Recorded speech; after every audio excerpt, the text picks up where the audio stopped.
来到了苗栗竹南，来认识这么一位缝纫老师，叫做曾林美惠女士。她用客家花布制作成客家公仔的零钱包，模样非常的可爱。推出之后大受欢迎，她开课教学，教当地的弱势妇女缝制娃娃，希望这些妇女都能够有第二专长。 客家花布变可爱了，成了公仔零钱包，一男一女是苗栗竹南这间手工生产合作社里最夯的热门商品。我们现在用这一个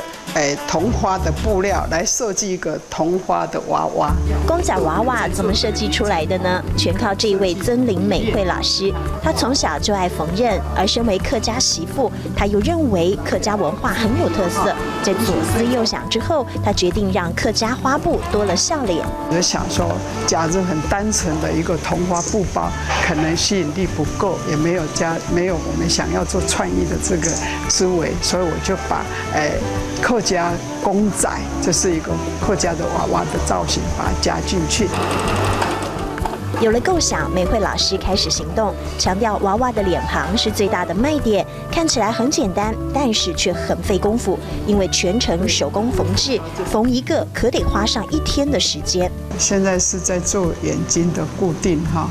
那我们眼睛的固定的时候，要把距离先对好来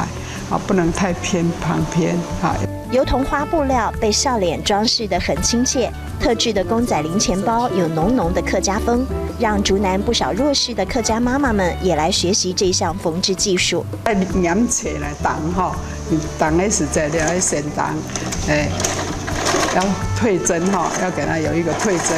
然后车的宽度哈，要挡偏宽哈。 70多岁的美惠老师舍不得退休，选择继续教学，让2度就业的妇女学得一技之长，来肯定自己。面对听障学员，她态度更谨慎了，还学了手语，让沟通零距离。我希望把我会的做一个传承，做一个推广，所以我们就不时的开发这个客家服装、客家工艺品的这个职训课程，啊，让这些民众客家的职群，那客家的妇女都会做这个工作。